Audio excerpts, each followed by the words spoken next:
దాదాపు 10 ఏళ్ల సుదీర్ఘ నిరీక్షణ తర్వాత పోటీ చేసిన అన్ని సీట్లలో ఘన విజయం సాధించి తనపై వస్తున్న వదంతులు పుకార్లకు ఫుల్ స్టాప్ పెట్టారు. 21కి 21 సీట్లు గెలిచి రాజకీయ ప్రత్యర్థులు, రాజకీయ విశ్లేషకులకు భారీ షాక్ ఇచ్చింది జనసేన. ఆ పార్టీ చీఫ్ పవన్ కళ్యాణ్ అవిరళ కృషి, పట్టుదల, ఎన్ని అవంతరాలు ఎదురైనా వెనుకడుగు వేయని ఆయన నైజం, మొత్తం మీద నెవర్ బిఫోర్ లాంటి సిచ్యువేషన్ క్రియేట్ చేశారు జనసేనాని పవన్ కళ్యాణ్.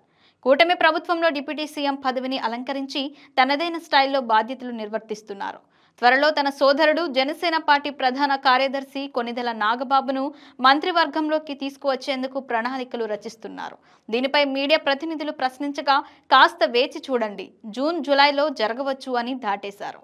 మొత్తం మీద నాగబాబును మంత్రివర్గంలో తీసుకునే అవకాశాలు ఉన్నాయని రాజకీయ పండితులు అభిప్రాయపడుతున్నారు. ఇదిలా ఉంటే తన పెద్దన్నయ్య మెగాస్టార్ చిరంజీవి త్వరలో జనసేనలో చేరనున్నట్లు ప్రచారం జరుగుతోంది.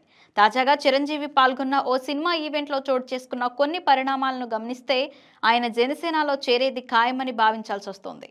ఎన్నికల ముందు చిరంజీవి జనసేన పార్టీలో 5 కోట్ల రూపాయలు విరాళం ఇచ్చారు. ఆ సమయంలోనే ఆయన జనసేన తీర్థం పుచ్చుకోవచ్చనే ప్రచారం భారీగా జరిగింది. అయితే చిరంజీవిని బీజేపీ లాగేసుకునేందుకు ప్రయత్నిస్తోందని, ఆయనకు రాజ్యసభ ఆఫర్ కూడా ఇచ్చిందని నెట్టింట న్యూస్ వైరల్ అవుతోంది. దీనిపై పలువురు బీజేపీ ప్రముఖులు చిరంజీవిని స్వయంగా సంప్రదించారని ప్రచారం జరుగుతోంది. కొన్ని రోజుల క్రితం తాను రాజకీయాల్లో లేనని, ఏ పార్టీకి చెందిన వాడిని కానని చిరంజీవి స్వయంగా ప్రకటించారు. ఏపీలో జనసేన మంచి ఫామ్లో ఉండటం, తమ్ముడు పవన్ ఉన్నత పదవిలో ఉండటం, మొత్తం మీద చిరంజీవి జనసేనలోకి వచ్చే అవకాశం ఉందని, పార్టీని తెలంగాణలో కూడా డెవలప్ చేసే అవకాశం ఉందని ప్రచారం జోరుగా సాగుతోంది. రాజకీయాల్లో ఎప్పుడు ఏం జరుగుతుందో ఎవరు చెప్పలేం. ఏమంటారు?